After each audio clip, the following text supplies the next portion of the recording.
പ്രിയ പ്രേക്ഷകർക്കും സൂപ്പർ സ്റ്റാറിന്റെ ഒരു പുതിയ എപ്പിസോഡിലേക്ക് സ്വാഗതം.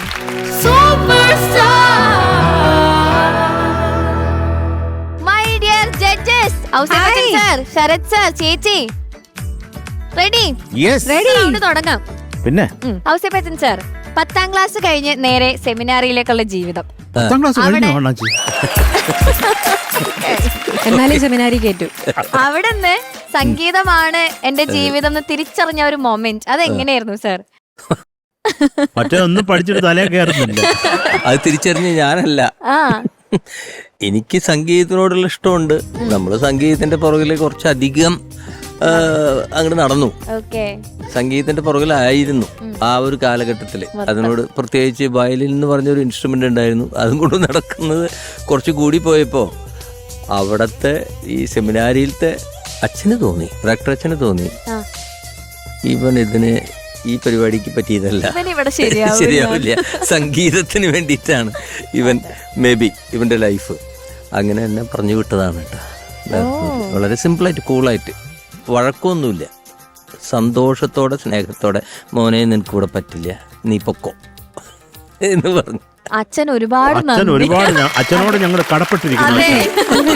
അച്ഛനെങ്ങാണ് അവിടെ പിടിച്ച് നിർത്തിയിരുന്നെങ്കിൽ നിങ്ങൾക്കും ശല്യം, നാട്ടുകാർക്കും ശല്യം. നമുക്ക് ഇഷ്ടം പോലെ പാട്ടുകളാണ് അച്ഛൻ തന്നത്. സാർ എപ്പോഴാ ഫസ്റ്റ് വയലിൻ വാങ്ങിച്ചത്? ആദ്യത്തെ എന്റെ വയലിൻ വാങ്ങിച്ചതല്ല, അതെനിക്കൊരു ഗിഫ്റ്റ് തന്നതാണ്. ഫാദർ അഗസ്റ്റിൻ അക്കര, അദ്ദേഹം ഇപ്പൊ മരിച്ചു പോയിട്ട് ഒരു 5-8 വർഷമായി. അദ്ദേഹം എൻ്റെ ഈ വയലിനോടുള്ള ഭ്രാന്ത് കണ്ടിട്ട്, അപ്പേ പഴയ ഇന്ത്യൻ വയലിനൊക്കെ കമ്പി മുറിക്കാലും ശരിക്ക് സൗണ്ടൊന്നും വരില്ല. അപ്പോൾ അദ്ദേഹത്തിന് എന്നോട് ഒരു ദയവ് തോന്നിയിട്ട് അദ്ദേഹം ഒരു ഇറ്റാലിയൻ അമേട്ടി മേക്ക് ഒരു വയലിൻ മേടിച്ചു. അന്ന് തന്നെ അത് ഭയങ്കര വില പിടിച്ച വയലിനാണ്.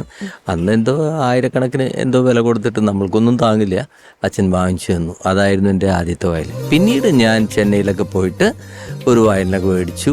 ആ വയലിനാണ് ഇപ്പം എൻ്റെ കൂടെ ഉള്ളത്, 45-46 കൊല്ലമായിട്ട് കൂടെ ഉള്ളത്. Okay sir, thank you. Okay. ശോഭാമേ, മാഷിന് ഏതെങ്കിലും ഫേവറേറ്റ് ഇൻസ്ട്രുമെന്റ് അങ്ങനെ ഉണ്ടായിരുന്നോ? ഉണ്ടായിരുന്നല്ലോ. മാഷ് കൂടുതലും വയലിനോട് വലിയ താല്പര്യമായിരുന്നു. മാഷിന് കൂടുതലും പാട്ടുകളിലും, മാഷിന്റെ പാട്ടിലും എല്ലാ പാട്ടുകളിലും ഓൾമോസ്റ്റ് വയലിന് വളരെ ഇമ്പോർട്ടൻസ്. പ്രത്യേകിച്ച് പണ്ട് പണ്ടത്തെ റെക്കോർഡിംഗ് സ്റ്റൈലിൽ വന്നിട്ട് എല്ലാ ഇൻസ്ട്രുമെന്റും ചേർത്തെടുക്കുന്ന ഒരു ആയിരുന്നല്ലോ ആദ്യത്തെ സമയത്തൊക്കെ. അപ്പോൾ വയലിൻസ് ആയിരിക്കും കൂടുതലുള്ളത്. അപ്പം ഞാനൊക്കെ അന്ന് പഴയ റെക്കോർഡിംഗ് സമയത്ത് പോകുമ്പോഴേ നല്ല ഇതാണെന്ന് വെച്ചാൽ ഒരാൾ തെറ്റിച്ചു കഴിഞ്ഞാൽ പിന്നെ എല്ലാവരും വായിക്കണ്ടേ, എത്ര തവണയാണല്ലേ. ഇന്നത്തെ പോലെ അത് അങ്ങനെ എടുക്കാൻ പറ്റില്ലല്ലോ, ഒന്നൊന്നും എടുക്കാൻ പറ്റില്ലല്ലോ. ഇൻസ്ട്രുമെന്റ് എല്ലാം ഒരു ഹാളിൽ എല്ലാവരും ശരി, ആരെങ്കിലും ഒരാൾ തെറ്റിച്ചു കഴിഞ്ഞാൽ ബാക്കി എല്ലാവരും ചേർന്ന് എടുക്കണം. പക്ഷെ നല്ല വയലിനിസ്റ്റ് കുറേ പേര് മാഷിനുണ്ടായിരുന്നു. ഇന്നും മദ്രാസിൽ പോയി കഴിഞ്ഞു കഴിഞ്ഞാൽ മദ്രാസിൽ അവിടെ കുറേ വയലിനിസ്റ്റ് ആണ് ഉപയോഗിച്ചിരുന്നത്. അവർക്ക് നമ്മളെ കാണും, അവരൊക്കെ പറയുന്ന വെച്ചാൽ മാഷ് പോയതിനു ശേഷം ഞങ്ങൾക്ക് ജോലിയില്ലെന്നാ പറയാ. ഇപ്പൊ ഒന്നും ലൈവായിട്ട് എടുക്കുന്നില്ലല്ലോ, കൂടുതൽ ഇല്ലല്ലോ. അപ്പൊ പറയാറുണ്ട് അങ്ങനെ മാഷിന് കൂടുതൽ ഇഷ്ടമായിരുന്നു. പിന്നെ ഫ്ലൂട്ട് മാഷ് എല്ലാത്തിനും ഉപയോഗിക്കായിരുന്നു, എല്ലാത്തിനും അല്ല ആവശ്യമുള്ള പാട്ടുകൾക്കൊക്കെ കൂടുതൽ ഇഷ്ടമായിരുന്നു. എനിക്കിഷ്ടം ഫ്ലൂട്ടാണ്, അതുകൊണ്ട് ഞാൻ അതുകൂടി ചേർത്ത് പറഞ്ഞു. ഓക്കെ. ഇപ്പൊ ഈ പറഞ്ഞ പോലെ ആദ്യം മുതലേ വീണ്ടും എടുക്കേണ്ടി വരുന്ന പറഞ്ഞില്ലേ സാർ, അതുപോലെ ഏറ്റവും കഷ്ടപ്പെട്ട ഒരു പാട്ട് ഏതായിരിക്കും? വയലിൻ വായിച്ച് ഒരുപാട് ബുദ്ധിമുട്ടിയ ഒരു സോങ് ഉണ്ടാവോ?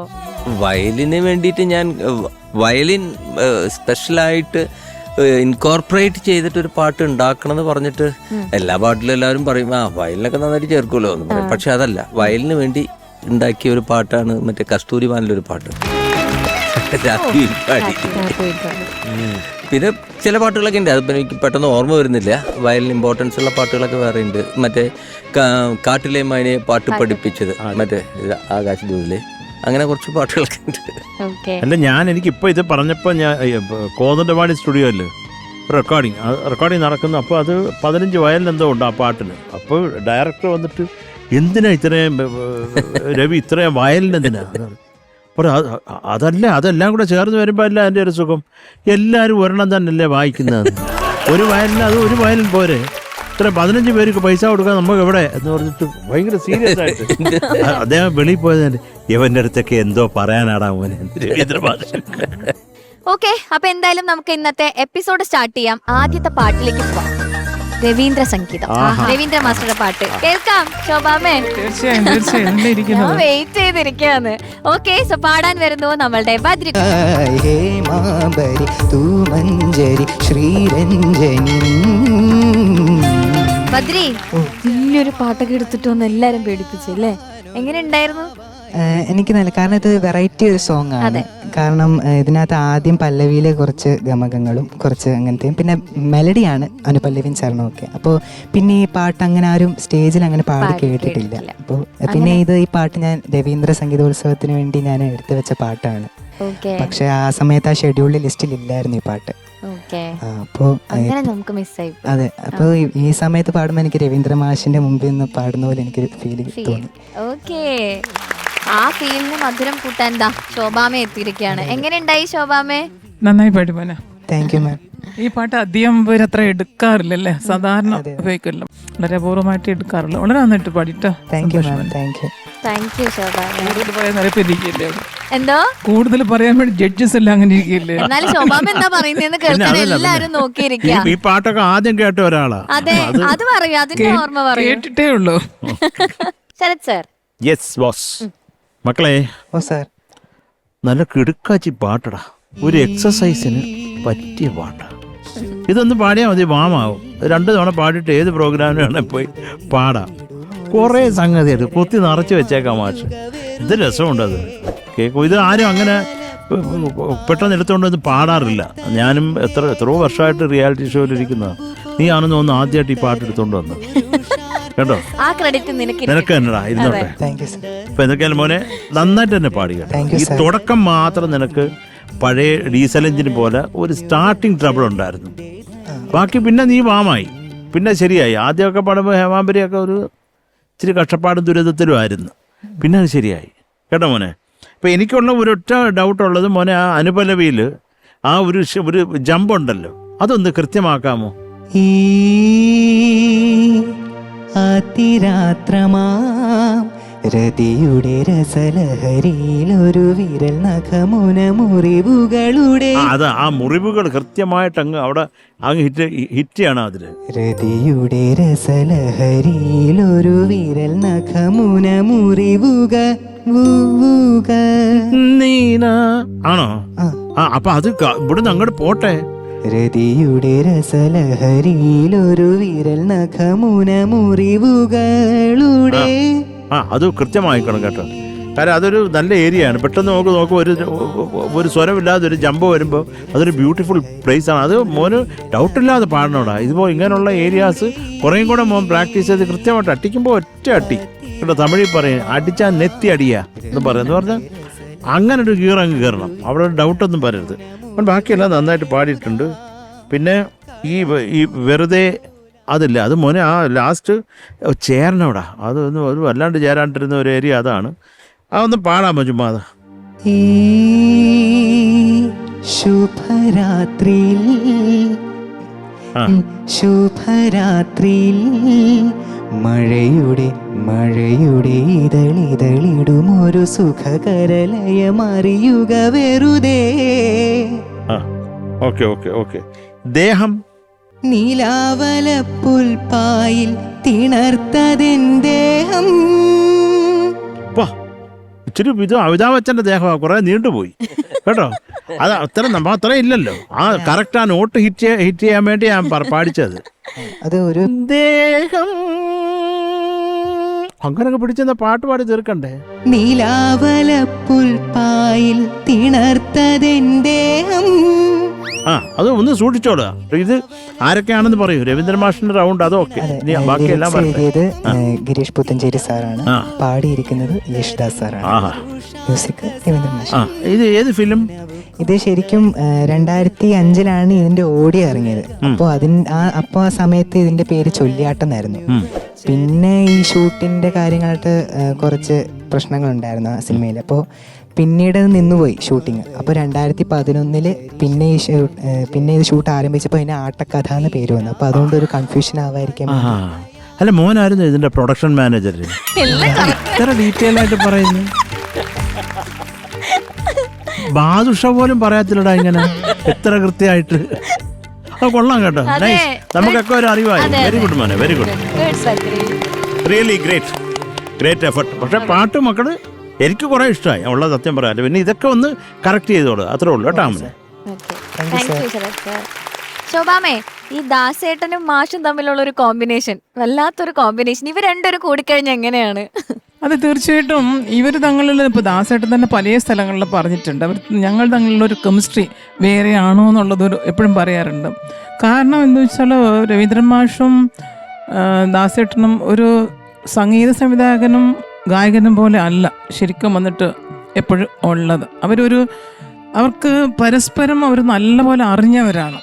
രവീന്ദ്രൻ മാഷിനെ അറിയാം ദാസേട്ടൻ്റെ എത്ര ലിമിറ്റ്, എവിടം വരേക്കാണ് ദാസേട്ടന് പോകാൻ പറ്റുന്ന അറിയാം. അതുകൊണ്ട് ഇവർ തങ്ങളൊരു എന്താ പറയുന്നത് മത്സരം എന്ന് വെച്ചാൽ ഒരു ആരോഗ്യകരമായൊരു മത്സരം. നമ്മളെപ്പോഴും അവിടെ വീട്ടിൽ തന്നെ പറയാറുണ്ട്, എന്ത് ചെയ്താലും എന്ത് രീതിയിൽ കമ്പോസ് ചെയ്യാനും പാടിത്തരാൻ പറ്റുന്ന ഒരാൾ ഉള്ളത് കൊണ്ട് എന്തും കമ്പോസ് ചെയ്യാൻ പറ്റും. അത് ഇവർ തങ്ങളിലുള്ള മാഷ് എത്രത്തോളം അങ്ങനെ ചെയ്യുന്നോ അതിനൊക്കെ ബെറ്ററായിട്ട് ദാസേട്ടൻ പാടി വയ്ക്കും. അപ്പോൾ അടുത്തതിൽ വേറെ പരീക്ഷണങ്ങൾ, ഇങ്ങനെ ഒരു കോമ്പറ്റീഷനായിരുന്നു ശരിക്കും പറഞ്ഞു കഴിഞ്ഞാൽ. ഒരു ആരോഗ്യകരമായ കോമ്പറ്റീഷൻ. നേരത്തെ ഇവൾ പാടിയില്ലേ മറ്റോ ഒരു കിളിപ്പാട്ട് മോള് ഒന്ന് മഞ്ചേരി പാടിയില്ലേ, ആ സമയത്തൊക്കെ ദാസേട്ടൻ 66 വയസ്സാണ്. ആ പാട്ട് പാടുന്ന സമയത്ത് ദാസേട്ടൻ 66 വയസ്സ്. വീട്ടിൽ ഈ പാട്ട് വന്നു ചേട്ടൻ ഇങ്ങനെ ഇട്ടിട്ട് എല്ലാവരെയും ഇങ്ങനെ വരുന്നിടക്കൊക്കെ ഇട്ട് കേൾപ്പിച്ചിട്ട് പറയും, കണ്ടോ 35 വയസ്സ് പയ്യൻ പാടിയ പാട്ടാ, 35 വയസ്സുണ്ടല്ലോ പയ്യൻ ഇപ്പോഴത്തെ ചെറുപ്പക്കാരൻ പാടിയ പാട്ടാ എന്ന് പറയും. എന്ന് വെച്ചാൽ ദാസേട്ടൻ്റെ മാക്സിമം എങ്ങനെ കൊണ്ടുവരാൻ പറ്റുന്നുള്ളൊരു എന്താ പറയുന്ന ഒരു പരീക്ഷണത്തിലായിരുന്നു രവിയേട്ടൻ. അത് ഇനി ഉണ്ടായിരുന്നെങ്കിൽ ഇനിയും പരീക്ഷിച്ചതന്നെ. അതാണ് അവസാനത്തെ ഗംഗയെ കൂടെ ആ സമയത്ത് പോലും ശരി അത്രയും പരീക്ഷിച്ചെന്ന് വെച്ചാൽ ദാസേട്ടൻ ഇനിയും ഉണ്ടു എന്നാണ് പറയുന്നത്. ഇനിയും ദാസേട്ടന് പുറത്തെടുക്കാനുണ്ടു എന്നുള്ളൊരു കണ്ടുപിടുത്തത്തിലായിരുന്നു രണ്ടുപേരും തമ്മിലൊരു മത്സരം. അങ്ങനത്തെ ഒരു മത്സരം എന്ന് വെച്ച് കഴിഞ്ഞാൽ ഇതല്ല ആരോഗ്യകരമായ മത്സരം ആരാണെന്നാണ് ആ രീതിയിലുണ്ടായതായിരിക്കാം പാട്ടുകളെല്ലാം അത്രത്തോളം ബെറ്ററായിട്ട് വന്നത്. പഠിക്കാൻ പോയ സമയത്ത് അവര് കൂട്ടായതാണ് അല്ലേ? അല്ല, പഠിക്കുമ്പം ദാസേട്ടൻ സീനിയറും രവിയേട്ടൻ ജൂനിയറുമായിരുന്നു. ദാസേട്ടൻ പഠിച്ചിറങ്ങിയ വർഷത്തിലാണ് രവിയേട്ടൻ അവിടെ കയറിയത്. ചെന്നൈയിൽ പോയതിനു ശേഷമാണ്, മദ്രാസിൽ പോയതിനു ശേഷം ദാസേട്ടൻ പോയ ഉടനെ പാട്ടുകാരനായി. ശരിക്കും രവിയേട്ടൻ അവിടെ ഒരുപാട് വർഷക്കാലം പാട്ടുകാരനാകാൻ വേണ്ടിയിട്ട് കഷ്ടപ്പെട്ടുകൾ മുഴുവൻ അലഞ്ഞു. ഒരുപാട് മ്യൂസിക് ഡയറക്ടറുടെ പടിക്കെട്ടുകളൊക്കെ വീട് വാസലൊക്കെ പോയതാണ്. ആ സമയത്ത് രവിയേട്ടൻ കോറസ് സിംഗറാ. ദാസേട്ടൻ്റെ മിക്ക പാട്ടിനും കോറസ് സിംഗറിന് പോയി അങ്ങനെ പരിചയമായി. അവിടെ വെച്ചിട്ടാണ് ഇവർ തങ്ങളുടെ സൗഹൃദം കൂടുതൽ ബലപ്പെട്ടത്. അതിനുശേഷം അറിയാമല്ലോ ദാസേട്ടൻ തന്നെയാണ് രവിയേട്ടന് ഒരു മ്യൂസിക് ഡയറക്ടർ ആകാനുള്ള ഒരു ശുപാർശ ചെയ്ത് വന്നതും, ചൂള എന്ന പടത്തിലൂടെ രവിയേട്ടൻ വന്നതും ഒക്കെ. അസാധ്യ തുടക്കം. അതെ, അസാധ്യ തുടക്കം എന്ന് വെച്ചാൽ അതൊരു വലിയ സംഭവം തന്നെയല്ലേ. എന്നുവെച്ചാൽ ഒരു രവീന്ദ്രൻ മാഷ് ഫസ്റ്റ് വന്നിട്ട് പാടാൻ പോയി, അതും അറിയാമല്ലോ എല്ലാവർക്കും. വെള്ളിയാഴ്ച എന്നുള്ള പടത്തിലാണ് പാടിയത് ആദ്യമായിട്ട്, സത്യമാഷിൻ്റെ പടത്തിൽ. പക്ഷേ എങ്കിലും പാട്ടുകളൊക്കെ തീരെ കുറവായിരുന്നു. കുറച്ച് പാട്ടുകളൊക്കെ കുറേ കോമഡി പാട്ടുകളൊക്കെ പാടിയിട്ടുണ്ട്. പാട്ടുകാരനായിട്ട് നിൽക്കാൻ പറ്റിയില്ല. പിന്നെ ഡബ്ബിങ് ആർട്ടിസ്റ്റായി. എന്ന് വെച്ചാൽ ജീവിത പ്രാരാബ്ദം കൊണ്ട് അതിൻ്റെ ഇടയ്ക്ക് കൂടി ഞങ്ങൾ കല്യാണം കഴിച്ച് ഞങ്ങൾക്ക് ആദ്യത്തെ ട്വിൻസ് മക്കള്. ദൈവം ചില നേരമൊക്കെ ഭയങ്കര അനുഗ്രഹിക്കുമെന്ന് പറഞ്ഞിട്ടില്ല. ഞങ്ങൾ രണ്ടുപേരും ബുദ്ധിമുട്ടിക്കൊണ്ടിരിക്കുമ്പോഴാണ് ദൈവം 1-2 മക്കൾ ഒരേ വർഷത്തിൽ താത്തത്. അപ്പം 4 മെമ്പർ. പിന്നെ ഒരു 2 വർഷം കഴിഞ്ഞ് 3 കൂടെ ആയി. അങ്ങനെ മെമ്പേഴ്സ് കൂടി. ഈ 2 കുട്ടികൾ ചെയ്യുന്ന സമയത്താണ് രവിയേട്ടൻ ഡബ്ബിങ് ആർട്ടിസ്റ്റ് ആയത്. കുറേ ഡബ് ചെയ്ത് കുറേ അന്നത്തെ നമ്മുടെ രവികുമാറിനൊക്കെ മാഷ് ഡബ് ചെയ്തിട്ടില്ല. രവികുമാറിനെ ആണ് മൊത്തം ചെയ്തത്. ആദ്യം ചെയ്ത് കമലഹാസന് വേണ്ടിയിട്ടായിരുന്നു. തെലുങ്കിൽ നിന്ന് ഇങ്ങോട്ട് എടുക്കുന്നൊക്കെ ചെയ്യായിരുന്നു. തെലുങ്കിൽ നിന്ന് എടുക്കുന്നൊക്കെ ചെയ്തു. ഫസ്റ്റ് പടം തെലുങ്കിൽ നിന്ന് എടുക്കുന്ന സമയത്ത് കമലഹാസൻ ഡബിൾ റോള് അതിനാണ് ആദ്യം ചെയ്തത്. പിന്നെ രവികുമാർ എന്നൊരു വലിയ ഹീറോ ആയിരുന്നല്ലോ. അദ്ദേഹത്തിന്റെ പടങ്ങളെല്ലാം ചെയ്ത രവിയേട്ടൻ തന്നെയാണ്. അപ്പോൾ അതുകൊണ്ടൊരു നല്ല ഡബ്ബിങ് ആർട്ടിസ്റ്റ് ആയിരുന്നു അന്നത്തെ ഒരു. പിന്നെ രവികുമാറിൻ്റെ പടം കുറഞ്ഞപ്പോഴത്തേക്ക് രവിയേട്ടനും പടം ഇല്ലാതായി, ഡബ്ബിങ് ഇല്ലാതായി, പാട്ടും ഇല്ലാതായി. അപ്പോഴാണ് രവിയേട്ടൻ ദാസേട്ടൻ്റെ ഒക്കെ പോയി പറഞ്ഞത്. ദാസേട്ടൻ വീടുമായിട്ടൊക്കെ എപ്പോഴും പോവുകയും വരികയൊക്കെ ചെയ്യുന്നതാണ്. ദാസേട്ടൻ എനിക്ക് 2 കാറ് വാങ്ങിക്കണമെന്ന്. ദാസേട്ടൻ ആ പടം അന്തിച്ച് ചോദിച്ചു, 1 കാറ് വെച്ചിട്ട് ജീവിക്കാൻ പറ്റാതിരിക്കും, നിനക്കെന്തിനാ ഇപ്പം 2 കാറ്? ഭക്ഷണത്തിന് അരി വാങ്ങിക്കാൻ വഴിയില്ലാതിരിക്കുന്ന സമയത്താണ് 2 കാറ് വാങ്ങിക്കണം. അതെന്താ ഇപ്പം 2 കാറ് എന്ന് ദാസേട്ടൻ്റെ ചോദ്യം.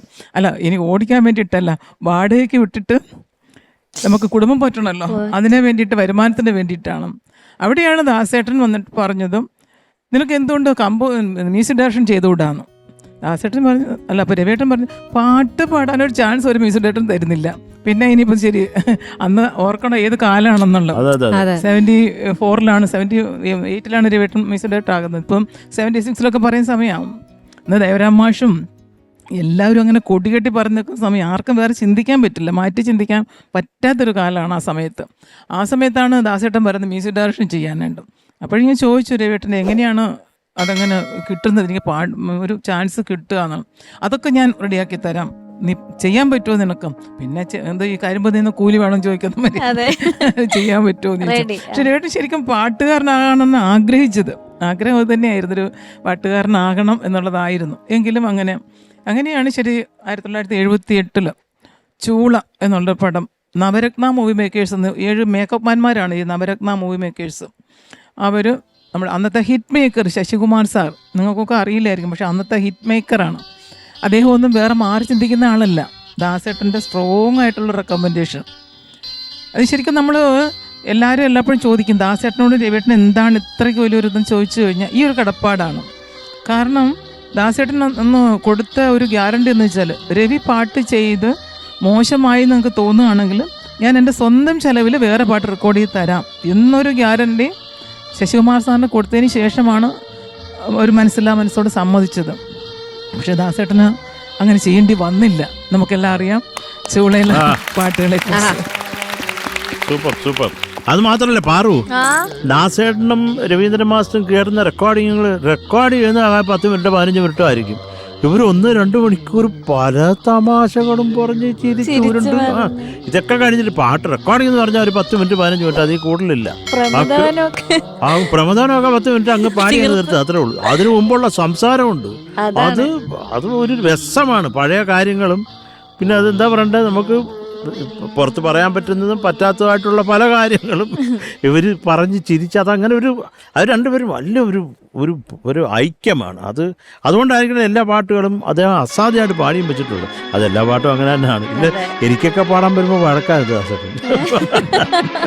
അല്ല ശരിക്കും ശരിയാണ്. ശരത്തരേട്ടൻ എപ്പോഴും പറയാറുണ്ട് ആൾക്കാർക്ക് ഓരോരുത്തർക്കും ഓരോ മൂഡ് ഉണ്ടാവുമല്ലോ. മൂഡ് ഇപ്പം നമ്മുടെ ക്രിയേറ്റീവ് വർക്കിന് എല്ലാവർക്കും അറിയാവുന്നതാണ്. അപ്പോൾ ഒരു മൂഡ് വേണം. ദാസേട്ടൻ ചില നേരത്തിലൊക്കെ വരുന്ന സമയത്ത് ഒരു മൂഡ് ആയിരിക്കില്ല, പാടുന്നൊരു മൂഡ് ആയിരിക്കില്ല. ആ നേരത്ത് ഇവർ കാര്യങ്ങളൊക്കെ പറഞ്ഞ് അതിലേക്ക് കൊണ്ടുവരാനുള്ളൊരു കഴിവ് കൊണ്ടുവന്ന് അതിന് ശേഷമേ പാടിക്കുള്ളായിരുന്നു. അറിയാലോ ശരത്ത് മറ്റേ ഹരിമുരളിയുടെ ഒക്കെ ചെയ്യുന്ന സമയത്തൊക്കെ അതുപോലെ ഒരുപാട് പേരൊക്കെ നിന്ന് ചിലപ്പോൾ കൺസോർട്ട് റൂമിൽ നിന്ന് ദാസേട്ടൻ സമ്മതിക്കില്ല ചിലപ്പോൾ. അപ്പോൾ ആ നേരത്തൊക്കെ പ്രൊഡ്യൂസറിനോട് കൂടെ രവിയേട്ടൻ വഴക്കിട്ടിട്ടുണ്ട്, എല്ലാവരെയും പുറത്താക്കിയിട്ടുണ്ട്, അങ്ങനെ പ്രശ്നം ഉണ്ടാക്കിയിട്ടുണ്ട്. എന്നുവെച്ചാൽ ദാസേട്ടന് അത്രയ്ക്കും എടുക്കാൻ വേണ്ടിയിട്ടാണ്, ഏറ്റവും നന്നായിട്ട് ചെയ്യാൻ വേണ്ടിയിട്ട് ഇവരൊക്കെ ചെയ്ത പോലൊരു സിൻസിയാരിറ്റി, ആ ഒരു വർക്കിനോടുള്ള സിൻസിയാരിറ്റി. നമ്മൾ ചെയ്യുന്ന വർക്ക് ഇന്നത്തെ കുട്ടികളോട് വാസ്തവത്തിൽ എനിക്ക് ഏറ്റവും പറയാനുള്ളത് അതാണ്. ശരി, കുട്ടികളോട് പറയാനുള്ളത് ശരിക്കും വെച്ചാൽ ഇപ്പം ഇവരൊക്കെ നിൽക്കുന്നത്, ഇപ്പം ദാസേട്ടനായിട്ട് രവിയേട്ടനാകട്ടെ ശരത്താകട്ടെ അല്ലെ, ഇവരൊക്കെ നിൽക്കുന്നത് ഇവരൊക്കെ വർക്കിനുള്ള ഡെഡിക്കേഷൻ കൊണ്ടാണ്. അത്രത്തോളം സ്നേഹിച്ച് അത്രത്തോളം അതിനുവേണ്ടി സമയം ചെലവഴിച്ച് അതാണ് ജീവിതം എന്ന് അറിഞ്ഞുകൊണ്ടാണ്. പക്ഷെ ഇപ്പോഴുള്ള തലമുറയ്ക്ക് വന്നിട്ട് ആ ഒരു ഡെഡിക്കേഷൻ ഇല്ല. അവർ വരുന്നു, പഠിക്കുന്നു, പാടുന്നു, കഴിഞ്ഞു അവരുടെ ആ ഒരു ഇത്. ഇപ്പം ഇവരൊക്കെ രവിയേട്ടനൊക്കെ പറയുമായിരുന്നു പണ്ട് പാട്ട് ചെയ്യുന്ന സമയത്ത് പറയും, എൻ്റെ പാട്ട് എന്നും നിൽക്കണം എന്നുള്ള ഒരു ദീർഘവീക്ഷണത്തോട് കൂടിയിട്ടാണ് അവരൊക്കെ പാട്ട് ചെയ്തത് അല്ലേ. അതുകൊണ്ട് തന്നെയാണല്ലോ ഇപ്പോൾ ഇത്ര 20 വർഷമായി മാഷ് പോയിട്ട് ഇന്നും നമ്മളത് സംസാരിക്കുന്നത് അതുകൊണ്ടാണല്ലോ. അല്ല ഇന്നല്ല, ഇനി 200 വർഷം കഴിഞ്ഞാൽ ഇത് തന്നെ തീർച്ചയായിട്ടും ചെയ്തു വെച്ചിരിക്കുന്ന പാട്ടുകൾ അങ്ങനെ ആയതുകൊണ്ട് തീർച്ചയായും ഇപ്പോഴത്തെ അങ്ങനത്തെ ഒരു ചിന്തയില്ല. ഇപ്പൊ വന്ന് ചെയ്യണം, അത് 1 വർഷമെങ്കിലും 1 വർഷം അത്രയും മതി, അതിൽ കൂടുതലൊന്നും നിൽക്കണമെന്ന് ആർക്കും ഒരു നിർബന്ധമൊന്നുമില്ല. ആ രീതിയിൽ ചെയ്യുന്ന ഒരു ഇതാണ്. ഇപ്പൊ കുട്ടികൾ ശരിക്കും മനസ്സിലാക്കേണ്ടത് നമ്മൾ ഏത് ചെയ്താലും ശരി ഹാർട്ട് കൊടുത്ത് ചെയ്യണം, അപ്പോഴേ അതിന്റെ ഫലം വരുള്ളൂ. അപ്പം ഇവരൊക്കെ ജീവിച്ചു പോയവരൊക്കെ കാണിച്ചു തന്നിരിക്കുന്ന വഴിയാണ്. അവരൊക്കെ അതിനു വേണ്ടി ജീവിച്ചവരാണ്, സംഗീതത്തിന് വേണ്ടി അല്ലെങ്കിൽ പാടാൻ വേണ്ടി. ഇപ്പം ദാസേട്ടനെ പറ്റി നിങ്ങൾക്കൊക്കെ അറിയാമോന്നറിയില്ല, വായിച്ചിട്ടറിയാം. ദാസേട്ടൻ പറയുമല്ലോ, എൻ്റെ ശബ്ദത്തിന് എന്തെങ്കിലും പ്രശ്നം ഉണ്ടാക്കുന്നുണ്ടെങ്കിൽ ഈ അമൃതാണ് എനിക്ക് തന്നതെങ്കിൽ ഞാൻ ഉപയോഗിക്കില്ല, കാരണം എനിക്ക് ശബ്ദം ആണ് ഏറ്റവും പ്രാധാന്യം അല്ലേ. ഒരു പാട്ടുകാർക്ക് ശബ്ദമല്ലേ. അപ്പം അങ്ങനെ ഒരുപാട് ത്യാഗങ്ങൾ ചെയ്താണ് അവർ അതൊക്കെ സൂക്ഷിച്ചത്. അപ്പം അതൊരു നമ്മുടെ ജീവിതത്തിൽ ഏറ്റവും കൂടുതൽ ശ്രദ്ധിക്കേണ്ടുന്ന കാര്യമാണ്. അപ്പം ഇപ്പോൾ പാട്ടൊന്നുമല്ല, എന്ത് കാര്യത്തിലും ഏത് ചെയ്യുമ്പോഴും നമ്മൾ മുഴുവനും ഡെഡിക്കേറ്റഡ് ആയിരിക്കണം, എന്നാൽ മാത്രമേ നിലനിൽപ്പുണ്ടാകുള്ളൂ. അല്ലെങ്കിൽ എല്ലാം അപ്പോഴും വന്നിങ്ങനെ കാറ്റിൽ പറന്ന പോലെ പോയിക്കൊണ്ടിരിക്കും, ഒന്ന് വന്നിട്ട് പോകുന്ന പോലെ. ഇപ്പോഴങ്ങനെയല്ലേ നമ്മൾ കാണുന്നത്. ശരത്തിനൊക്കെ നല്ലപോലെ അറിയാം മാഷിൻ്റെയൊക്കെ ആ ഒരു ഇൻവോൾവ്മെൻറ്റ്. അത്രയ്ക്ക് ഇൻവോൾവ് ചെയ്തുകൊണ്ടും സിൻസിയറായിട്ട് കാണിച്ചത് കൊണ്ടുമാണ് ഇന്നും മാഷിൻ്റെ പാട്ടുകൾ നമ്മൾ ചർച്ച ചെയ്യപ്പെടുന്നത് അല്ലേ? അതെ ഉറപ്പായിട്ടും ഉറപ്പായിട്ടും. ബദ്രി, സാർ ബദ്രിയുടെ സ്ഥലം എവിടെയാ? കാസർഗോഡാണ് ശരിക്കും, ഇപ്പോൾ കാസർഗോഡാണ്, ശരിക്കും ആലപ്പുഴയാണ്. അല്ല, ബദ്രിയുടെ പേര് സാധാരണ മലയാളികൾക്ക് വളരെ റെയർ ആയിട്ടുള്ള ഒരു പേരാണ്. അതെന്താ അങ്ങനെ? അതിന് അപ്പോൾ ഞാൻ ആദ്യം ഒരു ഹിസ്റ്ററി ഉണ്ട്. അതായത് അച്ഛൻ ആർമിയിലായിരുന്നു. ഓ, അപ്പൊ ആ സമയത്ത് ഞാനും അമ്മയും കൂടെ ചേച്ചിയും കൂടെ ഒക്കെ അവിടെയായിരുന്നു സെറ്റിൽ. ഞാൻ അവിടെ നിന്നാണ് ജനിച്ചത്, മധ്യപ്രദേശ്. അപ്പോൾ അവിടുത്തെ ഒരു സ്റ്റൈല് പേര് വേണമെന്ന് അച്ഛനും അമ്മയ്ക്ക് ആഗ്രഹമുണ്ട്. അപ്പൊ അങ്ങനെ ഒരു ബദ്രിനാഥ് കേട്ടത് അങ്ങനെ ഒരു ബദ്രിയാണ് ഈ ബദ്രി. ഓക്കെ, ബദ്രി കുറച്ചു നേരം സംസാരിച്ചപ്പോ എനിക്കൊരു കൺഫ്യൂഷൻ മാറിയിരുന്നു. ഞാൻ ഈ പാട്ട് ബദ്രി പാടുന്നത്, ബദ്രി നല്ല രസമായിട്ട് പാടുന്നു, മനോഹരമായിട്ട് പാടുന്നുണ്ട് ആ സംഗതികളൊക്കെ. അതിപ്പോൾ രണ്ടാമത് പാടിപ്പിച്ചപ്പോൾ ഒക്കെ എന്ത് സുഖമായിട്ടാണെന്നറിയോ അതൊക്കെ, ശ്രുതിയും അതിൻ്റെ ഗമകങ്ങളൊക്കെ സംഗതികളൊക്കെ അസാധ്യമായിട്ട് വരുന്നുണ്ട്.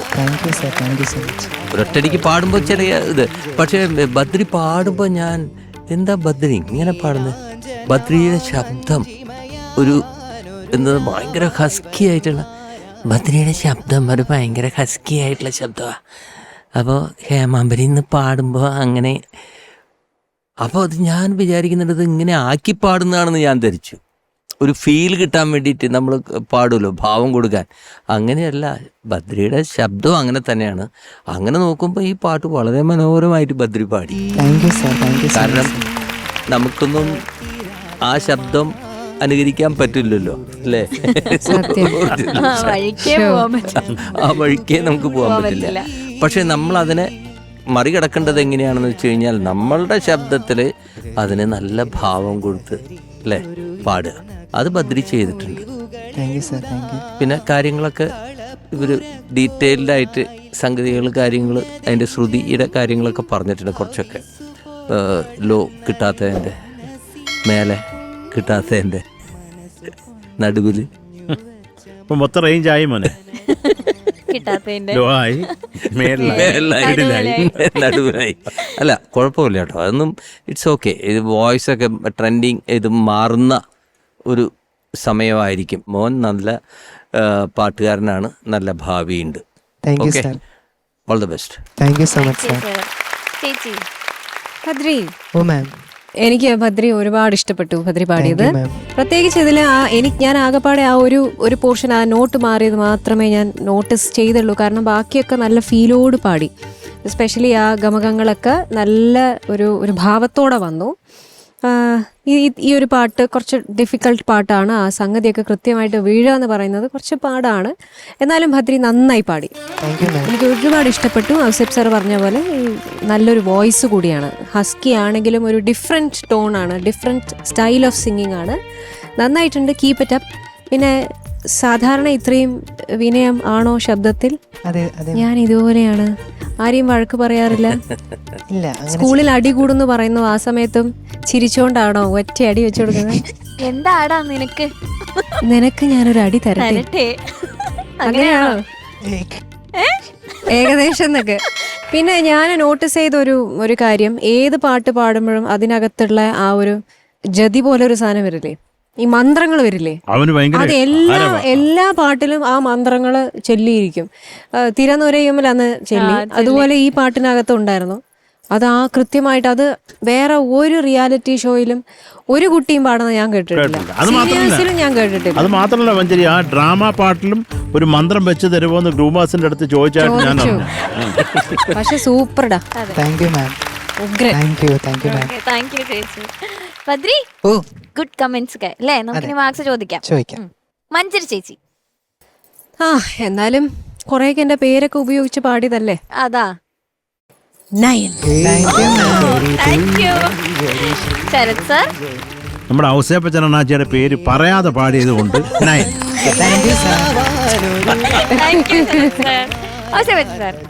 ഇട്ടോ എന്റെ പേര് പറയാത്തത് കൊണ്ട് ഞാൻ പറയുന്നില്ല. Okay Badri, so total 18 marks. അടിപൊളി. എന്താ? ഓക്കെ, അടുത്തതായി തമിഴ് റെട്രോ റൗണ്ട് ആണ്. റെഡി? റെഡി. വിളിക്കട്ടെ ഞാൻ? വിളിക്കൂ. വൈഗ ലക്ഷ്മി.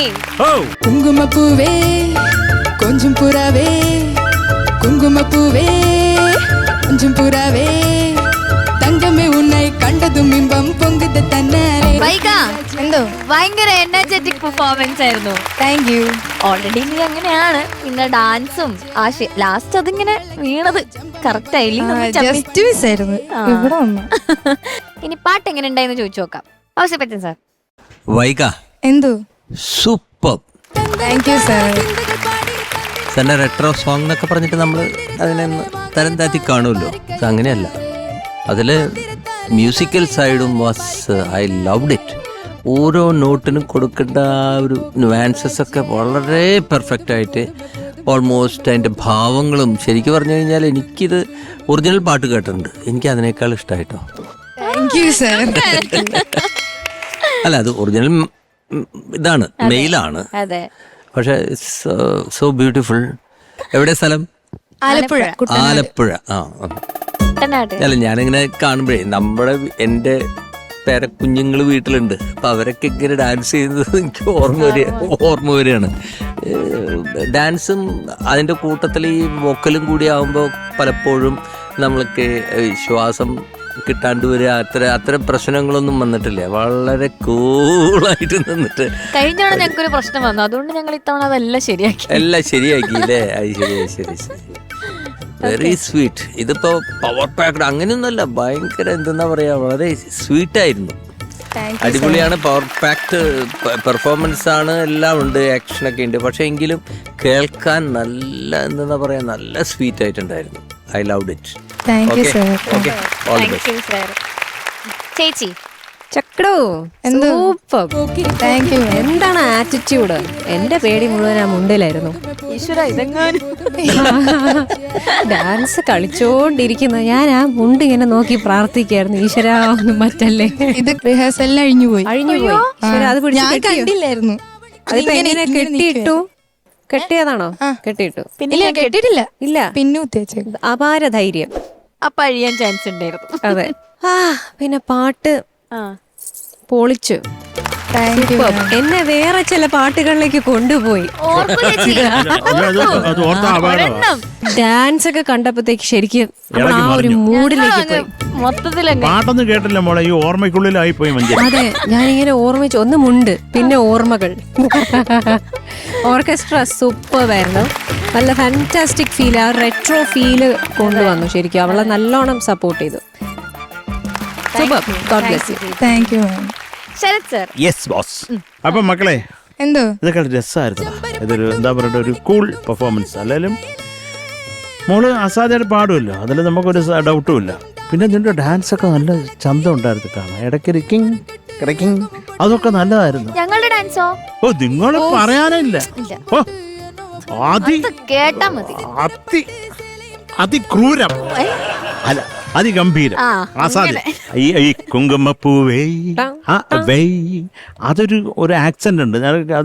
അതെനിക്ക് തോന്നുന്നു, അത് മോളത് കേട്ട് ഇതാരാ പാടിയ, ഇതാരാ സംഗീതം ചെയ്ത് ഇതൊക്കെ പറഞ്ഞ പാടിയത് ജമുന റാണി മാമും പിന്നെ അദ്ദേഹം വലിയ നടനാണ്. പറഞ്ഞോ. ചന്ദ്രബാബു സാർ. ചന്ദ്രബാബു. ഓക്കെ. പിന്നെ ആര് മ്യൂസിക് ചെയ്തത് സുബയ്യ നായിഡു സാർ അല്ലേ? SM പറയണം. SM Subbaiah Naidu sir. പിന്നെ ലിറിക്സ് മാ ബാലസുബ്രഹ്മണ്യൻ സാർ. കൂമാ ബാലസുബ്രഹ്മണ്യൻ സാർ. ഇത് ഇത് പറയുമ്പോ അതൊരു വൃത്തികേട് കേട്ടോ. കൂമാ ബാലസുബ്രഹ്മണ്യം സാർ. അപ്പൊ മക്കളെ, അത് മാത്രം ഒന്ന് പാടാണോ? കുങ്കുമപ്പൂവേ ഒന്ന് ശ്രുതി കൊടുക്കോ കൊച്ചിന്?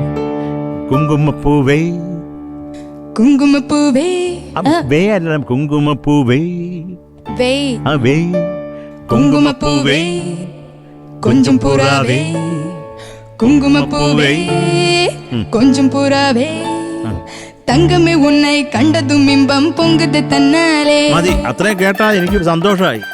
തങ്കമേ, പിന്നെ എന്നെ കണ്ടാലും സന്തോഷം പൊങ്കുകയെന്ന് മനസ്സിൽ. അതുപോലെ എന്ത് വേണം?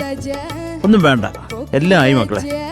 അപ്പം മൊത്തത്തിൽ നല്ല രസം ഉണ്ടായിരുന്നു. പിന്നെ എനിക്ക് ഇവിടുത്തെ ലിറിക്കൊന്നും ഇവിടെ എനിക്കന്ന് കുറച്ച് ഓടായിട്ട് തോന്നിയത്, ചിത്തിരപ്പട്ട് എന്തായിരുന്നു അത്? சித்திரப்பட்டு சேலையும் கண்டு உனக்கு பிரியமா ഉനക്ക് പിരിയമാ. പിരിയം എന്ന് പറഞ്ഞാൽ പ്രിയം എന്നുള്ളതാണ് തമിഴിൽ പിരിയമാ. പിന്നെ അടുത്തത് நீ பித்து பிடிச்சு பேசுறதெல்லாம் எனக்கு புரியுமா ഗുഡ് ഗുഡ് ഗുഡ് ഗുഡ്. ഇപ്പൊ കൊള്ളാം. ഇപ്പോഴാണ് ആ തമിഴൊരു ഫീല് കിട്ടിയത്. മുമ്പേ വേറെ എന്താ പറഞ്ഞു, മറ്റേ പൂ എന്നൊക്കെ പറഞ്ഞ പോലെ ഒരു കൺഫ്യൂഷൻ മൊത്തത്തിലുണ്ടായിരുന്നു. മക്കളെ എന്തൊക്കെയായാലും നന്നായിടാ. എനിക്ക് കുറേ അങ്ങ് ഇഷ്ടമായി. Thank you sir. എനിക്ക് പ്രത്യേകിച്ചായിട്ട് ആ കണ്ണാടി പൊത്തോന്ന് വീണത് ഇങ്ങനെ കണ്ടായല്ലേ, എന്നാലും അതൊരു ചന്തം ഉണ്ടായിരുന്നു. കറക്റ്റ് ഇടണ്ടേ മൂക്കിൽ വല്ല വായി വന്ന് വീണിരുന്നെങ്കിലോ. മൂക്കുള്ളതെന്ന് തന്നെ അവർക്ക് ഇച്ചിരി മൂക്കുണ്ട് താനും അല്ലേ? പൂവൊക്കെ എടുത്തെറിഞ്ഞ്. എനിക്ക് അവസാനം മാത്രം ആ കണ്ണാടി ഇടുന്ന ഒന്ന് കാണിച്ചു തരാമോ? குங்குமப்பூவே கொஞ்சம் புறாவே தங்கமே உன்னை கண்டதும் இன்பம் பொங்குது தன்னாலே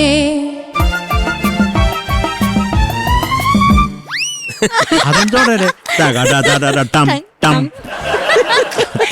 എക്സ്ട്രാ വരുന്നു. പക്ഷെ നല്ലതായിരുന്നു. ഒരു end. Good good show. I love you. Thank you. Okay, ഇനി marks ready? Ready. Okay, Manju ചേച്ചി 9.75. 9.75. മഞ്ചരിക്ക് ഭ്രാന്തായി. ഞാൻ പറഞ്ഞ പാട്ട് കേട്ടില്ലെന്ന് മഞ്ചരി. എനിക്ക് ഒരുപാട് ഇഷ്ടമായി. Sharath sir 9.3. Thank you Sarath sir. Ouseppachan sir 9.7.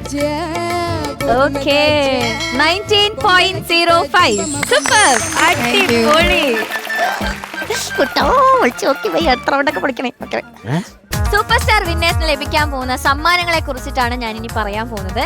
1ാം സ്ഥാനം നേടുന്ന വിജയ്ക്ക് ലഭിക്കുന്നു ജിടെക് എഡ്യൂക്കേഷൻ നൽകുന്ന ക്യാഷ് പ്രൈസ്. 2ാം സ്ഥാനം നേടുന്ന വിജയ്ക്ക് ലഭിക്കുന്നു urban Grameen society gold loan നൽകുന്ന ക്യാഷ് പ്രൈസ്. 3ാം സ്ഥാനം നേടുന്ന വിജയ്ക്ക് ലഭിക്കുന്നു ക്യൂബിക് ഫുഡ്വെയർ നൽകുന്ന ക്യാഷ് പ്രൈസ്. 4ാം സ്ഥാനം നേടുന്ന വിജയ്ക്ക് ലഭിക്കുന്നു ചോസൻ ഫുഡ്സ് നൽകുന്ന ക്യാഷ് പ്രൈസ്. ആൻഡ് 5ാം സ്ഥാനം നേടുന്ന വിജയ്ക്ക് ലഭിക്കുന്നു സൂപ്പർനോവ ഫുഡ്സ് നൽകുന്ന ക്യാഷ് പ്രൈസ്. അങ്ങനെ വൈഗാലക്ഷ്മിയുടെ ഒരു കിട്ടിക്കാച്ചി പെർഫോമൻസ് ആണ് നമ്മൾ കണ്ടത് അല്ലേ? അടുത്തതായി നോൺ ഫിൽമി സോങ്സ് റൗണ്ടിൽ ഒരു നാടക ഗാനമായി വരുന്നു നമ്മളുടെ നിവേദൂട്ടൻ. Okay, so let's welcome Nived. പഞ്ചാര പാട്ടുപാടു രണ്ടോമൽ പൈങ്കിളികൾ കൂട്ടുകൂട്ടാൻ വന്നല്ലോ താമര പൈങ്കിളികൾ. പഞ്ചാര പാട്ടുപാടു രണ്ടോമൽ പൈങ്കിളികൾ കൂട്ടുകൂട്ടാൻ വന്നല്ലോ താമര പൈങ്കിളികൾ. എന്തോ ഭയങ്കര രസമുണ്ടായിരുന്നോടാ. ആ ഒരു സ്റ്റൈൽ ഓഫ് സിംഗിങ് ഒക്കെ ഭയങ്കര രസമുണ്ടായിരുന്നു. എന്തായിരുന്നു ആ ഒരു പ്രത്യേകത ഈ ഒരു റൗണ്ടിൽ ഇട്ടത് ഇങ്ങനത്തെ കൈൻഡ് ഓഫ് സോങ്ങില്? അത് കെ സ്റ്റോർ സാർ പാടിയ മാതിരി ഒരു ശൈലി കൊണ്ടുവരാൻ നോക്കിയത്. എളുപ്പമായിരുന്നോ? കുറച്ച് എളുപ്പമായിരുന്നു. Okay, Ouseppachan sir. എനിക്കിത് കേൾക്കുമ്പോ ദേവരാജൻ മാഷ് പാടിക്കൊണ്ടിരിക്കുന്ന പോലെ തോന്നി. ഇത് കമ്പോസ് ചെയ്താണ്, അറിയോ? കേട്ടിട്ടുണ്ടല്ലോ അല്ലേ? റൗണ്ട് വന്നിട്ടുണ്ട്. ഹാ അദ്ദേഹത്തിന്റെ ഒരു ശൈലി, അതേപോലെ പഠിച്ച് പാടുന്നതാണെന്ന് കെ എസ് ജോർജൊക്കെ, പഴയ പാട്ടുകാരൻ. മോൻ അത് അപ്പോൾ മോൻ്റെ ശബ്ദത്തിൽ ആ ചെറിയ ശബ്ദമാണ് മാഷ്ട. അപ്പോൾ മോനിത് പാടി കേൾക്കുമ്പോൾ എനിക്ക് ദേവരാജൻ മാഷ് മുമ്പിലിരുന്ന് പാടുന്ന പോലെ ആ ഓരോ വാക്കുകൾ കൊടുക്കുന്ന നുവാൻസസ് ഒക്കെ ഉണ്ടല്ലോ, ഓരോ ലൈനിൻ്റെ എൻഡിൽ കൊടുക്കുന്ന ആ ഒരു ചെറിയൊരു നുവാൻസസ് ഉണ്ട്, അത് മോനൊക്കെ മനോഹരമായിട്ട് കൊടുക്കും. Thank you sir. പിന്നെ ഏതോ ഒരു സ്ഥലത്ത് മോൻ സ്ഥിരമായിട്ട് എനിക്കും ഒരു കൺഫ്യൂഷനായിട്ട് പാടിക്കൊണ്ടിരിക്കുന്നത്, അത് എന്താണെന്ന് മനസ്സിലായില്ല. അത് മിന്നുകെട്ടാൻ കാത്തിരിക്കണ പൂമരക്കൊമ്പിൽ, അതെന്താണ് സംഭവം? അതെന്താണ്? ആ നോട്ട് മാറുന്ന മോനെ മനസ്സിലായില്ല. പിന്നെ ശരിയായി. അത് പാടി കൊടുത്ത അണ്ണാച്ചിക്ക് അതെന്നൊന്നും പാടി ശരിയാക്കിയെന്ന് എനിക്ക് കൺഫ്യൂഷനായി, എനിക്ക് ഓർമ്മയില്ല. അതിപ്പോ അതെ, മിന്നുകെട്ടാൻ കാത്തിരിക്കണ അങ്ങനെയാണോ? കാത്തിരിക്കണ അതല്ലേ? ആണോ? അപ്പൊ അതിലുള്ള ഒന്നുകൂടി പാടിയാൻ. അത് വലിയ നിഷാദല്ലേ? മിന്നുകെട്ടാൻ കാത്തിരിക്കണ അല്ല, മിന്നുകെട്ടാൻ കാത്തിരിക്കണ ആണ്. ആ അത് കറക്റ്റായിട്ട് അത് എല്ലാ സ്ഥലത്തും ഒരു കൺഫ്യൂഷനും ഉണ്ടായിരുന്നു ചെറുതായിട്ട്. അത് മാത്രമേ ഒരു കുഴപ്പമുണ്ടായിരുന്നുള്ളൂ. ബാക്കിയൊക്കെ 100% എനിക്കിഷ്ടമായി. Okay, all the best. Thank you sir.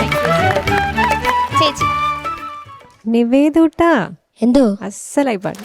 Thank you ma'am. എനിക്ക് ഇങ്ങനെ കണ്ടിട്ട് ഈ കവളൊക്കെ ഇങ്ങനെ പിടിച്ച് കെട്ടിപ്പിടിക്കാൻ തോന്നുന്നു. ഓടി വാ. ഓടി ചെല്ലടാ.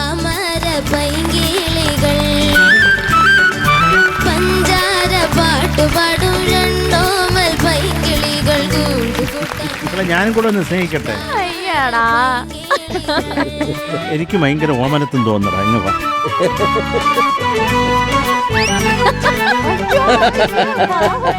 ഓടിപ്പോ. Love you, മുത്തേ. അവനെ പിടിക്കാനുണ്ട് സുഖമായിട്ട്. ആ, അതാ ഉണ്ട്. നീ മെലിഞ്ഞോ, അല്ലെങ്കിൽ ഞങ്ങൾ പിടിച്ച് ഞെക്കി കൊല്ലും നിന്നെ. ഒരു പാവം കുട്ടി, പാവം മുഖത്ത് ആ ഒരു നിഷ്കളങ്കതയുണ്ട്. ശരിക്കും അങ്ങനെയാണോന്ന് എനിക്കറിയില്ല. പക്ഷെ എനിക്ക് അവനെ കൂട്ടി വീട്ടിലേക്ക് കൊണ്ടുപോകാൻ തോന്നുന്നു. അങ്ങ് പോന്നോ? ക്യൂട്ട് മോൻ. പോവാന്ന്.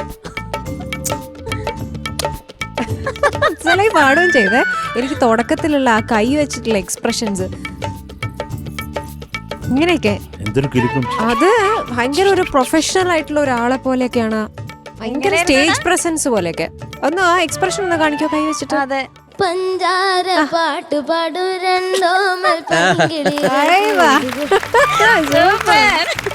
കൊള്ളാം മോനെ. അത് പഠിച്ചു വെച്ചിരിക്കുകയാണ് ആ എക്സ്പ്രഷൻ ആ പാട്ടിനോടൊപ്പം. സൂപ്പർ. ഇതിനകത്ത് മോനാ ഫസ്റ്റ് പല്ലവിയിലുള്ള ചെറിയ സ്റ്റാർട്ടിങ് ട്രബിൾ എന്ന് പറഞ്ഞ പോലെ ചെറിയ തുടക്കത്തിലുള്ള മാത്രം ശ്രുതി ഒന്ന് സസ്റ്റെയിൻ നോട്ട്സിൽ വരുന്നുണ്ടായിരുന്നു. പക്ഷെ അല്ലാതെ ബാക്കി അങ്ങോട്ട് ഉഗ്രനായിരുന്നു. താങ്ക് യു മാം. പിന്നെ എനിക്ക് നിന്നെ കാണുമ്പോൾ ഒന്നും പറയാൻ തോന്നുന്നില്ല. ഇത്രയും ക്യൂട്ടായിട്ടുള്ളൊരു കുട്ടി. നന്നായി പാടണം കേട്ടോ. ഇനിയും ഇത് ഗംഭീര പ്രകടനം. നീ നന്നാവട്ടെ. Okay, God bless you. Thank you ma'am. Sarath sir. മക്കളെ കുഞ്ഞാടെ നന്നായിട്ട് പാടി. ആ അതിൻ്റെ ഒരു യഥാർത്ഥ ഫീല് നമുക്ക് കിട്ടി മക്കളെ കേട്ടോ. എനിക്ക് ആകെപ്പാടി ഇപ്പം അണ്ണാച്ചി പാടിച്ചില്ല മക്കളെ കൊണ്ട്. ഇത് പിന്നെ അത് ആ സ്വരം മാറുന്നതിനൊരു ക്ലാരിറ്റി ഇല്ലായിരുന്നടാ. അത് നമുക്ക് ആകെപ്പാടെ നമ്മളെ എല്ലാ ആശയക്കുഴപ്പത്തിലാക്കിക്കളെ. എന്താണ് സായാണോ നീയാണോ എന്താണെന്നുള്ളത് അറിഞ്ഞൂടാ. അത് കൃത്യമാക്കുക മോനെ, അത്രേ ഉള്ളൂ കേട്ടോ. അത് ആദ്യം മാത്രമേ ആ കുഴപ്പം ഉണ്ടായിരുന്നുള്ളൂ. പിന്നെ എല്ലാം നീ പെർഫെക്റ്റ് ആയി. നല്ല സുഖം ഉണ്ടായിരുന്നു മൊത്തത്തിൽ. കാര്യം എന്തൊക്കെയാലും ആ ഒരു അതിൻ്റെ ഒരു സുഖം ഉണ്ടായിരുന്നു മോനെ പാടുമ്പോൾ. ആ ഒരു ലൈൻ ഒന്ന് കറക്റ്റ് അവൻ മുഴുവനും അറിഞ്ഞിട്ടില്ല, അറിവായിട്ടില്ല. മിന്നു കെട്ടാൻ നമുക്കൊന്ന് കൃത്യമാക്കാമെന്നാണ് അണ്ണാച്ചി അവകാശം. തെറ്റരുത്, അത് പക്കായിട്ട് പാട്.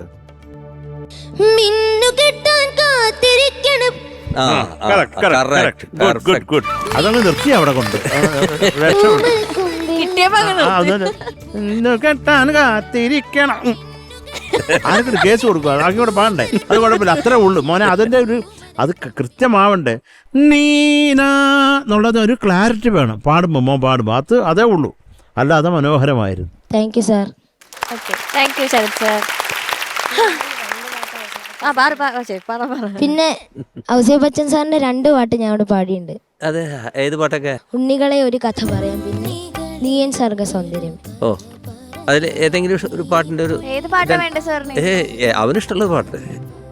നീ എൻ സർഗ സൗന്ദര്യമേ, നീ എൻ സത്യസംഗീതമേ, നിന്റെ സങ്കീർത്തനം സങ്കീർത്തനം ഓരോ ഈണങ്ങളിൽ പാടുവാൻ നീ തീർത്ത മൺവീണ ഞാൻ, നീ എൻ സർഗ സൗന്ദര്യമേ.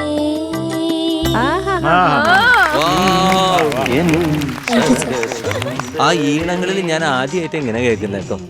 ഓരോരോ ഈണങ്ങളിൽ ഒന്നുകൂടി പാടിയത് എന്ത് രസം. മോനെ തെറ്റിക്കല്ലേ, മുഴുവൻ പാടണ്ട.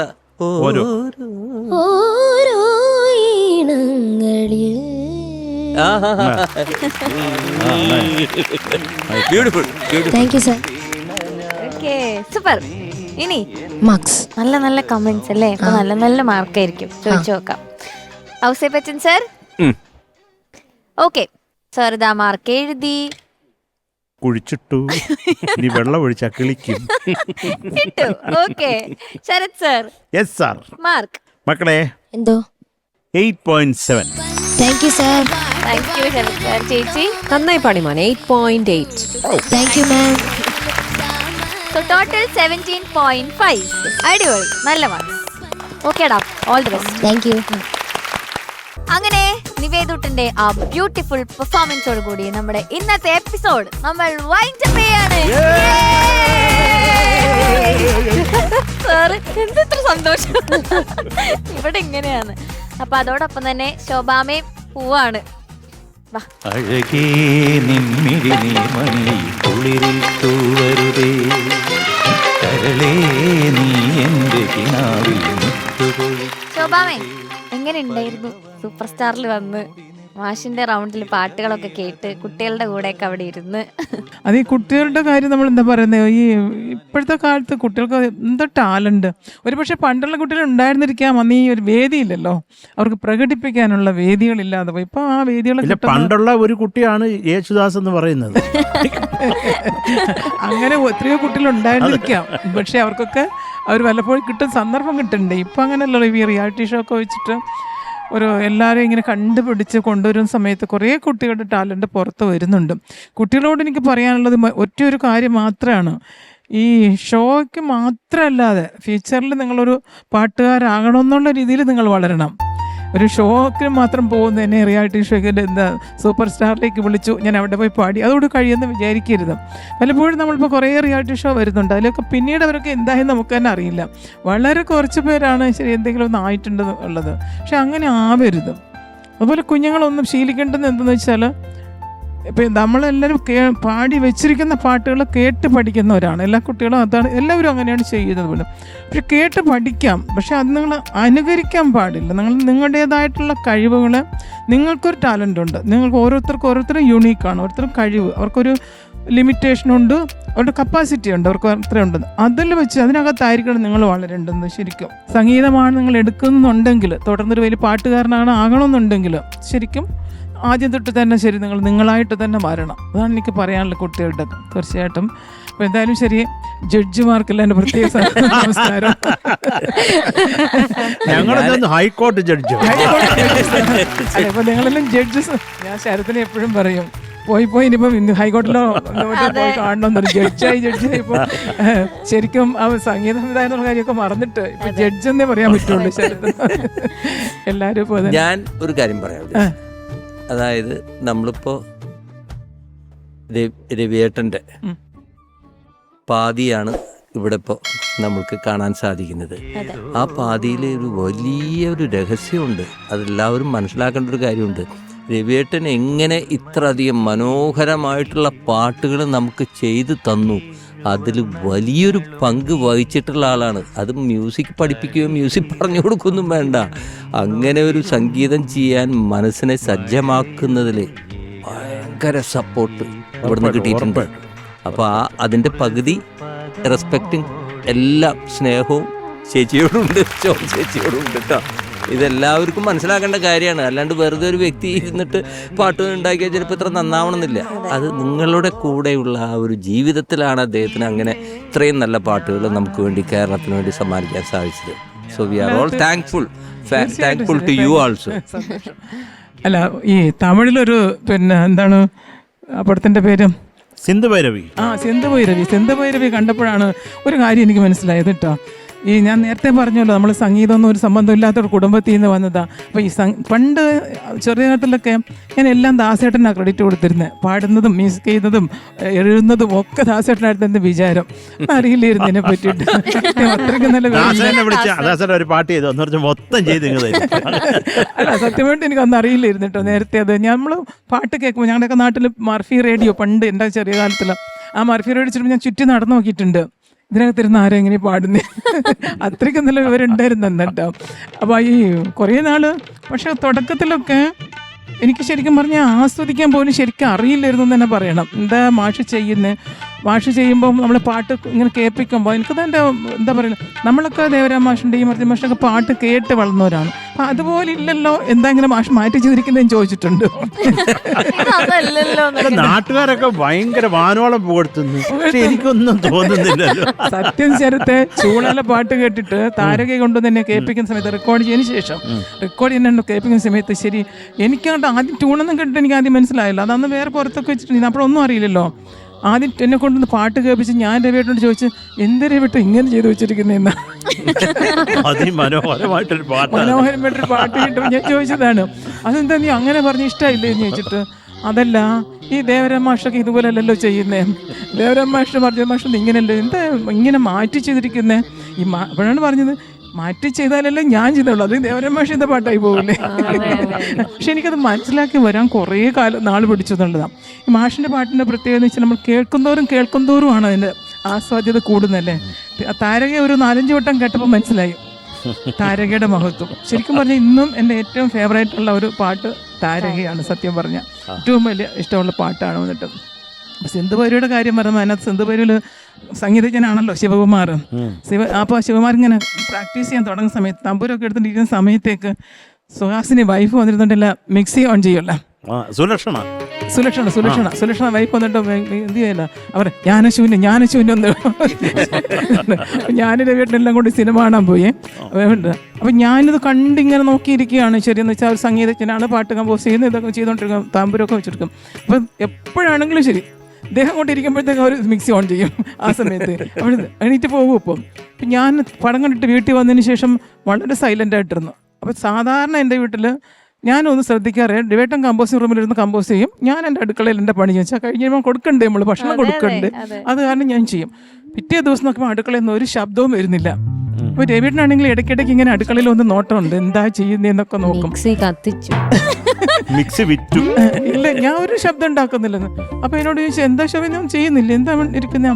അല്ല, ഞാൻ ആലോചിക്കുമായിരുന്നു, എന്നാൽ ഈ മിക്സി ശബ്ദം ഡിസ്റ്റർബൻസ് ആവില്ലേ, അതുകൊണ്ട് എന്താ പെട്ടെന്ന് ഒരു ജ്ഞാനോദയം വന്ന എനിക്ക് ഇന്നലെ ഒരിക്കലില്ലാത്ത ഞാനൊന്ന് അല്ല ആ പടത്തിനകത്തെയും ജ്ഞാനശൂന്യം എന്ന് പറഞ്ഞിട്ട് പറയുന്നുണ്ട്. എന്നെയും അങ്ങനെ ആയിരിക്കുമല്ലോ കരുതുന്നത്. ഈ കമ്പോസ് ചെയ്യുന്ന സമയത്ത് വന്നിട്ട് ഇങ്ങനെ ശബ്ദം ഉണ്ടാക്കുന്ന സമയത്ത് അടുക്കളയിൽ പല ശബ്ദം വരില്ലേ, അപ്പോൾ അതുകൊണ്ട്. പക്ഷെ ഞാൻ അപ്പോഴാണ് ആലോചിച്ച് ഇങ്ങനെ സംഭവം ഉണ്ട്, നമ്മൾ ഡിസ്റ്റർബ് ചെയ്യാൻ പാടില്ല എന്നുള്ള കാര്യം. അപ്പോഴാണ് രവിയേട്ടൻ പറഞ്ഞത്, എന്നെ ഈ ശബ്ദങ്ങളൊന്നും ബാധിക്കില്ല, ഞാൻ കമ്പോസ് ചെയ്യുമ്പോൾ നീ നിന്റെ പണി ചെയ്തോ, കഴിഞ്ഞിട്ട് വരുമ്പോൾ എനിക്ക് ഭക്ഷണം കിട്ടണ്ടേ, അതുകൊണ്ട് എന്റെ മിക്സിയോ ഗ്രൈൻഡറോ വെച്ചോ. ഇന്ന് കഞ്ഞിയേ ഉള്ളൂ, ചമ്മന്തി ഇല്ല. അല്ല, പക്ഷെ മാഷ് അങ്ങനെ പറയുന്നത്, നിങ്ങളുടെ ശബ്ദത്തിനൊന്നും ബാധിക്കാൻ പറ്റാത്ത മ്യൂസിക്കാണ് എൻ്റെത്, അതുകൊണ്ട് ശരി നീ എന്ത് വേണമെങ്കിലും ചെയ്തോ, എൻ്റെ സംഗീതത്തിനെ ബാധിക്കില്ല. പക്ഷെ ഞാൻ അതോട് കൂടിയിട്ട് മാറി പറഞ്ഞുവല്ലോ. പിന്നീടാണ് ശരിക്കും പറഞ്ഞൊരു സംഗീതജ്ഞന്റെ ഭാര്യയായിട്ട് മാറിയത്. ഈ ഒരു പടം എന്നെ ഇൻസ്പയർ ചെയ്തിട്ടുണ്ട് കേട്ടോ. തമാശയാണ് പറയാണ്. സന്തോഷം. താങ്ക് യു ശോഭാമേ, താങ്ക് യു സോ മച്ച്. ഒരുപാട് സന്തോഷം. അപ്പൊ എന്നും ഇതുപോലെ തന്നെ സന്തോഷവും സമാധാനവും ഐശ്വര്യവും ആരോഗ്യമായിട്ട് തന്നെ ഇരിക്കട്ടെ. സന്തോഷത്തിന് മറ്റൊരു കാര്യമുണ്ട്. ഞാനും മാഷ് പോയതിനു ശേഷം അതും കൂടി ഇവിടെ ജസ്റ്റ് ഒന്ന് സൂചിപ്പിക്കാം. ഞാൻ സ്പിരിച്വൽ ലൈനിലാണ്, ആത്മീയ ഭാഗത്തിലേക്കാണ് പോയിരിക്കുന്നത്. ഈ സപ്താഹങ്ങളൊക്കെ ചെയ്യുന്ന ഒരു യജ്ഞാചാര്യയാണ്. അറിയാം, ധാരാളം സപ്താഹങ്ങൾ, ഭാഗവത സപ്താഹം, ഭഗവത്ഗീത ചെയ്യുന്നുണ്ട്. അങ്ങനെ ഒരു കഴിക്ക് പോകുന്നുണ്ട്. അത് മാത്രമല്ലാതെ പുതിയൊരു പ്രോജക്റ്റിൻ്റെയും കൂടെ ശരിക്കും ഈ അമൃതാള സ്റ്റേജിൽ നിന്നിട്ട് തന്നെ ശരി ജസ്റ്റ് ഒന്ന് പറയാം. മാഷിന് വേണ്ടിയിട്ടൊരു സ്മാരകം, അതായത് ഒരു മെമ്മോറിയൽ നമ്മൾ കിട്ടുന്നുണ്ട് പാലക്കാട്. അതിൻ്റെ ഒരു പണി ജസ്റ്റ് സ്റ്റാർട്ട് ചെയ്തിട്ടുണ്ട്. അത് സാധാരണ ഒരു മണ്ഡപമല്ല, ഒരു മെമ്മോറിയൽ എന്ന് പറഞ്ഞൊരു മണ്ഡപമാണല്ലോ സാധാരണ നമ്മൾ ഉദ്ദേശിക്കുന്ന മണ്ഡലം. ഇതൊരു സീനിയർ സിറ്റിസൺ ഹോമായിട്ടാണ് നമ്മൾ ചെയ്യുന്നത്. നാളെയും എല്ലാവർക്കും ഉപകാരമാകട്ടെ, പ്രയോജനപ്പെടട്ടെ എന്നുള്ള രീതിയിൽ ഒരു മ്യൂസിക്കൽ ആണ്, മ്യൂസിക്കൽ എൻവയൺമെന്റ് ആണ് കംപ്ലീറ്റ്. അതിന്റെ ആനന്ദഭവനം എന്നാണ് പേര്. ആനന്ദിച്ച കാരണം അവസാന കാലത്ത് എല്ലാവരും ആനന്ദകരമായിട്ട് ജീവിച്ച് പോകണം എന്നുള്ള ആഗ്രഹമാണ്. അതുകൊണ്ട് ഈ പ്രായം നമ്മൾക്ക് വിചാരിക്കും ഈ 60 വയസ്സ് കഴിഞ്ഞു കഴിഞ്ഞാൽ പിന്നെ റിട്ടയർ ആയി പിന്നെ ഒന്നിനും കൊള്ളില്ല എന്ന്. വാസ്തവത്തിൽ 60 വയസ്സിലാണ് ആരംഭിക്കുന്നത്. വയസ്സായവരും പ്രയോജനമുള്ളവരാണെന്ന് നമ്മൾ തെളിയിച്ച് കാണിക്കണം. അങ്ങനെ ഒരു ഉദ്ദേശമൊക്കെ കുറേ ഉദ്ദേശങ്ങളുണ്ട്. വെറും ഒരു ഓൾഡ് ഏജ് ഹോമിൻ്റെ അതല്ല നമ്മൾ ചെയ്യുന്നത്. എൻ്റർടൈൻമെൻ്റ് ഉണ്ട്, അവിടെ അവൻ്റെ കഴിവുകളെ വെളിപ്പെടുത്താനുള്ളതുണ്ട്. അങ്ങനെ ഒരു സ്ഥാപനം എന്ന് പറഞ്ഞുകൂടാ, ഒരു വീട് തന്നെയാണ്, ഒരു വലിയ വീട്, ഒരു 30 റൂമുള്ള ആനന്ദഭവൻ എന്ന പ്രൊജക്റ്റിൻ്റെ പണിയിലാണിപ്പം. അതും ശരി, ഇതുവരെയൊക്കെ ശരി ആരോടും ഞാൻ പറഞ്ഞിട്ടില്ല. പബ്ലിക്കായിട്ട് ഞാൻ ഈ വേദിയിൽ അതും കൂടെ പറയുകയാണ്. പാലക്കാട് കോങ്ങാട് എന്ന സ്ഥലത്താണ് ഇപ്പോൾ ബിൽഡിങ്ങിൻ്റെ പണി ജസ്റ്റ് സ്റ്റാർട്ട് ചെയ്തിട്ടേ ഉള്ളൂ. അപ്പോൾ അങ്ങനെ ഒരു മാഷിൻ്റെ പേരിലൊരു സ്മാരകമാണ്. ഇതൊരിക്കും ശരി നമ്മുടെ 20 വർഷം കഴിഞ്ഞ് മാഷ് പോയിട്ട് ഇതൊരിക്കും ഒരു സ്മാരക മാഷിനെ പോലെ ഉണ്ടായിട്ടില്ല. അപ്പം നമുക്ക് തോന്നി നമ്മൾ തന്നെ അതിനൊരു മുൻകൈ എടുത്തിട്ട് ചെയ്യാം എന്നുള്ള രീതിയിൽ അങ്ങനെ ചെയ്തുകൊണ്ടിരിക്കുകയാണ്. എന്തായാലും എല്ലാവരും അറിയിച്ചു, സന്തോഷം. എല്ലാ ആശംസകളും അറിയിക്കുകയാണ് ശോഭാമ. ഓക്കെ, അപ്പോ ഞാനും ശോഭാമയും കൂടെ ഇന്നത്തെ എപ്പിസോഡ് അങ്ങ് വൈൻഡപ്പ് ചെയ്യാം. Bye, good night.